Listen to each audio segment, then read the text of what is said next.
Olá!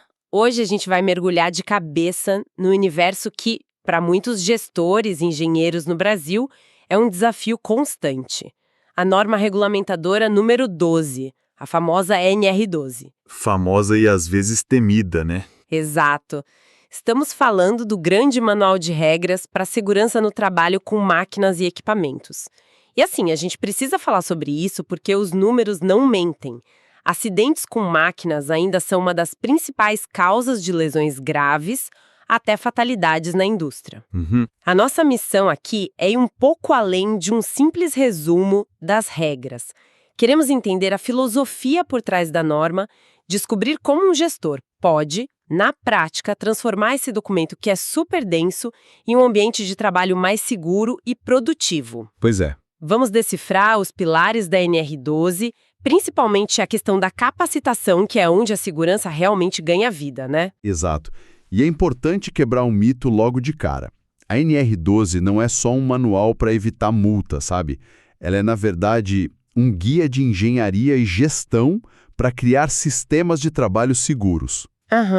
Muita gente olha para o tamanho do documento e se assusta, mas a essência dele é proteger a vida.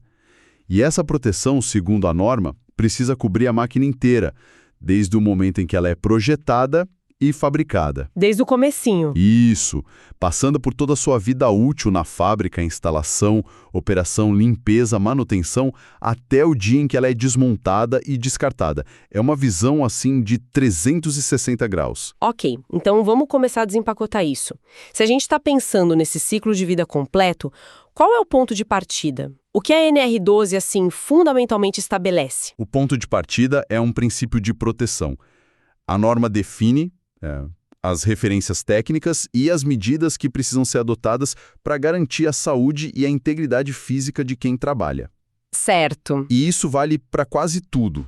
Máquinas novas, máquinas usadas, nacionais ou importadas, o escopo é bem amplo, cobrindo a maior parte dos setores econômicos. E o que fica de fora? Porque às vezes entender a exceção ajuda a entender a regra, né? Olha, que interessante você perguntar isso, porque as exceções são bem reveladoras sobre o foco da norma. Ela não se aplica, por exemplo, a máquinas que são movidas pela força humana ou por animais. Ah, claro. Também não se aplica a eletrodomésticos, que têm outras regras. E, claro, uma peça de museu, uma máquina antiga que está em exposição e não é mais usada para produzir, também está isenta. Entendi. Isso mostra que o alvo da NR12 é o ambiente produtivo, profissional, onde a relação entre pessoa e máquina é constante e envolve riscos de maior magnitude. Entendi. Então, para a gestora de uma fábrica que está ouvindo a gente, com dezenas, talvez centenas de máquinas no pátio, qual é o primeiro passo? Por onde ela começa a aplicar um conceito tão amplo? A norma nos dá um mapa, uma ordem bem clara de prioridades. E essa hierarquia é, para mim, a parte mais genial da NR12, porque ela vira de cabeça para baixo a percepção que muita gente tem sobre segurança. Como assim? A maioria das pessoas, quando pensa em segurança no trabalho, pensa logo no EPI, né? O capacete, as luvas... O protetor auricular, isso. Mas a NR12 diz que isso é o último recurso. É quase como um atestado de que as outras barreiras de proteção não foram suficientes. Quer dizer que a verdadeira segurança pela norma está em outro lugar. Exatamente. A verdadeira segurança, segundo a filosofia da norma, está em eliminar o risco na fonte. Então qual é a primeira prioridade? A prioridade número 1 são as medidas de proteção coletiva. Ou seja, modificar o ambiente ou a própria máquina para que o perigo deixe de existir ou se torne inacessível. Ah, entendi. Tipo, enclausurar uma parte perigosa da máquina. Exatamente. Enclausurar, instalar barreiras físicas, sensores de presença. A ideia é que a segurança não dependa de uma ação do trabalhador. Ela tem que ser intrínseca ao sistema. Se isso não for possível, aí sim a gente passa para o segundo nível. Que seriam as medidas administrativas? Perfeito. Medidas de organização do trabalho. Criar procedimentos operacionais padrão, sabe? Sinalizar as áreas de risco de forma bem clara, fazer rodízio de funções para diminuir o tempo de exposição. Ok. E só depois de esgotar tudo isso, se o risco ainda persistir, é que entramos com as medidas de proteção individual, o EPI. É uma mudança de mentalidade. Em vez de só proteger o trabalhador do perigo, a prioridade é remover o perigo do ambiente do trabalhador. Essa hierarquia faz todo sentido. mas ela também joga uma responsabilidade enorme para o empregador. E o papel do trabalhador nisso tudo? Ele é só um agente passivo que recebe a proteção? De forma alguma. A responsabilidade é compartilhada, e a norma deixa isso muito claro. O empregador tem o dever de fornecer as condições seguras, mas o trabalhador tem a obrigação de seguir os procedimentos. Certo. Ele não pode, em hipótese alguma, remover, burlar ou alterar uma proteção. Se ele notar que uma grade de proteção está quebrada ou que um sensor não está funcionando, é dever dele comunicar imediatamente ao seu superior. E, claro, participar dos treinamentos. E, claro, ele tem a obrigação de participar dos treinamentos. Mas, na prática, isso não cria um terreno meio perigoso? Se a responsabilidade é tão compartilhada, não corre o risco de, na hora de um acidente, a empresa culpar o funcionário por ato inseguro e o funcionário culpar a empresa por um treinamento falho? Onde essa linha é traçada? Essa é a pergunta de $1 milhão. E é onde a documentação se torna crucial. A empresa precisa provar que forneceu o treinamento, que a máquina tinha as proteções adequadas, que os procedimentos eram claros. Aham. O trabalhador, por sua vez, está amparado pela norma se seguir tudo à risca.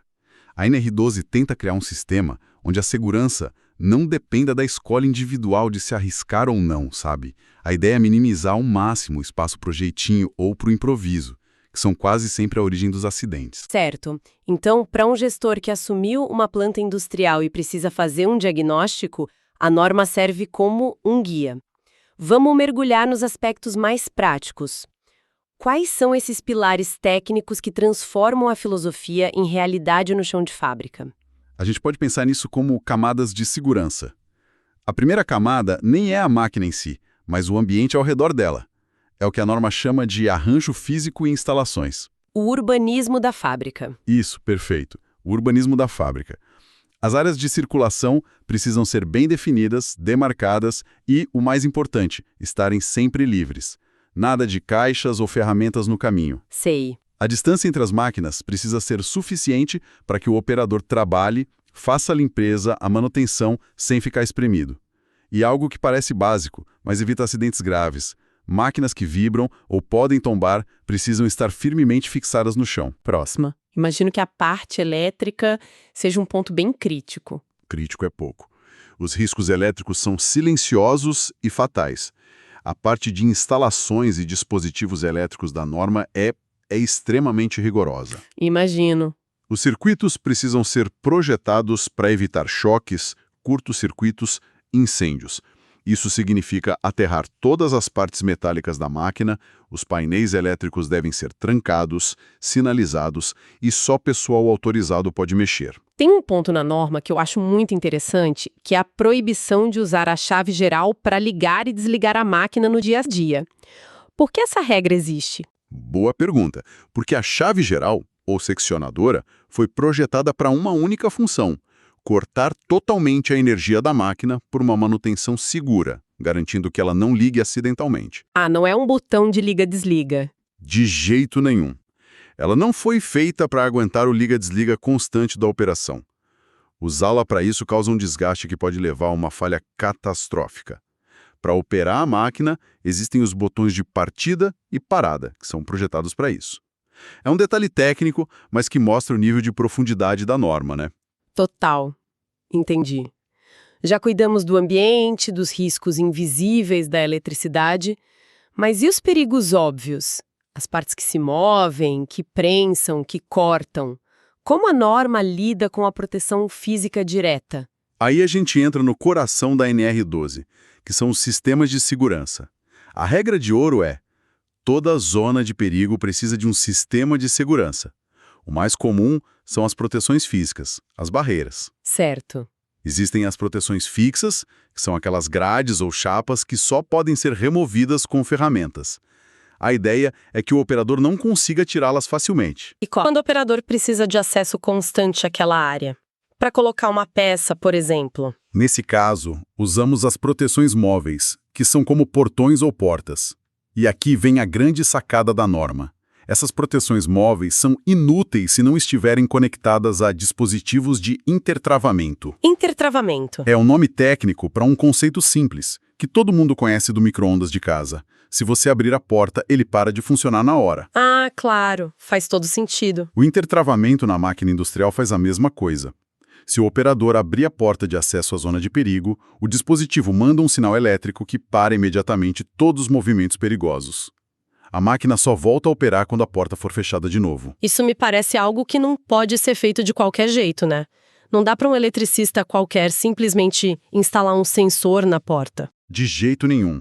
A norma exige que o projeto e a instalação desses sistemas sejam feitos por profissionais legalmente habilitados, como engenheiros de segurança ou eletricistas com conhecimento específico. É um trabalho especializado. Muito. Um sistema mal projetado pode ser pior do que nenhum sistema, porque ele cria uma falsa sensação de segurança. O operador confia na proteção, mas ela pode falhar no momento crítico. Por isso, a escolha dos componentes, a forma como são ligados, tudo isso segue normas técnicas rigorosíssimas. Perfeito. Então, a gente já tem uma máquina segura em um ambiente seguro. A engenharia fez a sua parte. Mas a equação não está completa, falta o elemento humano. E talvez seja o elemento mais complexo e mais importante. Você pode ter a máquina mais segura do mundo com toda a tecnologia alemã, japonesa, mas se a pessoa que a opera não for devidamente capacitada, o risco continua altíssimo. É por isso que o capítulo da NR12 sobre capacitação é um pilar fundamental. A norma é taxativa. Só podem operar, fazer manutenção ou qualquer intervenção em máquinas os trabalhadores que forem habilitados, qualificados ou capacitados e que tenham uma autorização formal da empresa para aquela função. Isso levanta uma questão prática. Fico pensando na realidade de uma pequena empresa. Um treinamento com parte teórica, prática, durante o expediente, custeado pelo empregador, isso parece um investimento significativo de tempo e dinheiro. Existe alguma flexibilidade nisso ou a norma é inflexível, não importa o porte da empresa? A norma é inflexível nesse ponto e por um bom motivo. O risco de acidente grave não diminui com o tamanho da empresa. Uma prensa numa pequena estamparia tem o mesmo potencial de amputar um membro que uma prensa numa multinacional. É verdade. O que a norma estabelece é um padrão mínimo de segurança. O treinamento não é uma formalidade, é uma ferramenta de prevenção. Ele precisa acontecer antes do trabalhador assumir a função e o conteúdo é detalhado no anexo 2 da norma. E o que esse anexo diz? O que compõe um bom treinamento de NR12? Não é só um vídeo ou uma palestra, imagino. Nem de longe. Precisa ter teoria e prática. Na parte teórica, o trabalhador aprende sobre a norma, sobre os tipos de risco daquela máquina específica, como funcionam os dispositivos de segurança. O que fazer numa emergência? Isso. E na parte prática, ele vai para a máquina, acompanhado de um instrutor, e aprende o método de trabalho seguro, como operar e, crucialmente, como aplicar os procedimentos de bloqueio e etiquetagem antes de qualquer manutenção. E essa capacitação é para a vida toda. Fez uma vez e pronto. Não, a segurança é dinâmica. A norma exige uma reciclagem do treinamento sempre que houver uma mudança significativa. Por exemplo, se a empresa compra uma máquina nova, troca um sistema de segurança. Ou mudar o layout da produção. Exato. Se o risco mudou, o conhecimento do trabalhador precisa ser atualizado. A gestão da capacitação com listas de presença, certificados, é uma responsabilidade contínua do gestor. Uma coisa que me chama a atenção na NR12 é que ela consegue ser muito abrangente e, ao mesmo tempo, muito específica. Ela parece se adaptar à realidade de cada setor industrial. Exatamente. E essa é outra característica inteligente da norma.